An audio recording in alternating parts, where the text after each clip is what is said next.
കേരളത്തിൻ്റെ പെൻഷൻ നുണ അതിൻ്റെ ഒറിജിൻ എവിടെ നിന്ന് എന്നുള്ളതിൻ്റെ ദൃശ്യം പുറത്തു വന്നിട്ടുണ്ട്. കേരളത്തിൽ ആദ്യമായിട്ട് പെൻഷൻ കൊണ്ടുവന്നത് ആരാ? മഹാനായ ആർ ശങ്കർ കേരളത്തിലെ മുഖ്യമന്ത്രിയായിരുന്നപ്പോഴാണ്. കണ്ടോ, നെഹ്റു കുടുംബ കുശിനിക്കാരൻ അടിച്ച ഡയലോഗ്. അതിന് ഒരേ ഒരു കയ്യടിയെ അവിടെ മുഴങ്ങിയുള്ളൂ. കാര്യം ആ കയ്യടിക്ക് പിന്നിൽ ചില താല്പര്യങ്ങളുണ്ട്. പച്ച നുണ കുശിനിക്കാരനായിട്ടുള്ള KC വേണുഗോപാൽ പറയുമ്പോൾ ഒരാൾ മാത്രം കൈയടിച്ചു. അയാൾ ഇപ്പോൾ ആ നുണയെ ഏറ്റെടുത്ത് നിങ്ങൾ വെള്ളപ്പേപ്പർ പെൻഷനുമായി നടക്കുന്നത് കാണുന്നുണ്ട്. ശ്രദ്ധിച്ച് നോക്കിയേ. കേരളത്തിൽ ആദ്യമായിട്ട് പെൻഷൻ കൊണ്ടുവന്നത് ആരാ?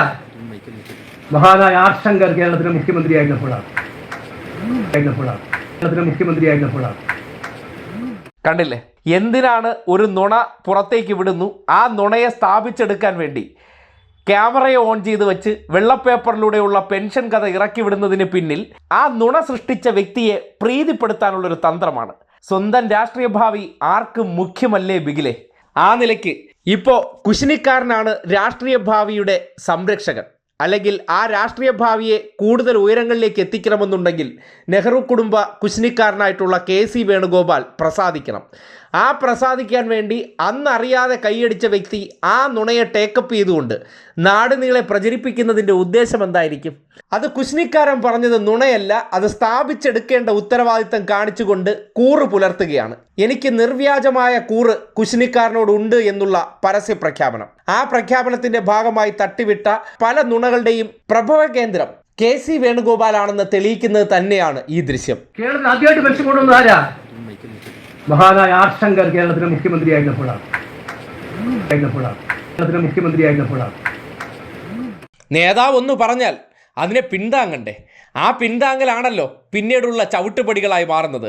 ആ നേതാവിന് ഇഷ്ടക്കേടുണ്ടായാൽ കഴിഞ്ഞില്ലേ? അപ്പോൾ സ്വാഭാവികമായിട്ട് എന്ത് ചെയ്യണം? ഒരു പൊതുവേദിയിലിരുന്ന് ഈ പച്ച നുണ തട്ടിവിട്ടപ്പോൾ അതിനെ സംബന്ധിച്ച് ബാക്കിയുള്ള നേതാക്കന്മാർക്കെല്ലാം അത്ഭുതത്തോടു കൂടി എങ്ങനെ ഈ പച്ച നുണ പറയാൻ തോന്നുന്നു എന്നിരിക്കുമ്പോൾ അതിന് കൈയടിച്ചതിന് ശേഷം ആ സാധനത്തിനൊരു സ്ക്രിപ്റ്റ് ഉണ്ടാക്കിക്കൊണ്ട് നാട് നീളെ നേതാവ് പറഞ്ഞത് സത്യമാണ് എന്ന രീതിയിലൊരു വ്യാജ പ്രചരണ ക്യാമ്പയിന് തുടക്കം കുറിച്ചിരിക്കുകയാണ്. ഇക്കാര്യത്തിൽ നല്ല എക്സ്പേർട്ടായിട്ടുള്ള വ്യക്തിയും അക്കാര്യങ്ങൾ ചെയ്യാൻ നല്ല മിടുമിടുക്കനുള്ള ഒരു വ്യാജനയും കൂടെ കൂട്ടിയിട്ടുണ്ടല്ലോ. രണ്ടുപേരും കൂടി ചേർന്ന് അതിനെ സ്ഥാപിച്ചെടുക്കാൻ വേണ്ടിയുള്ള പരിശ്രമമാണ് നടത്തുന്നത്. നാട് നീളെ നടന്ന് കമ്മീഷനും വാങ്ങി കല്ലിട്ടിട്ട് പോയതിനപ്പുറം ഒരു പുല്ലും ചെയ്തില്ലെങ്കിൽ എന്ത്? എല്ലാം കല്ലിട്ടത് ഞങ്ങളുടെ ഉമ്മൻചാണ്ടി എന്ന് പറയുന്നത് പോലെ ഇപ്പോൾ വെള്ളപ്പേപ്പർ പെൻഷൻ വിതരണം കൂടി ആരംഭിച്ചിട്ടുണ്ട്.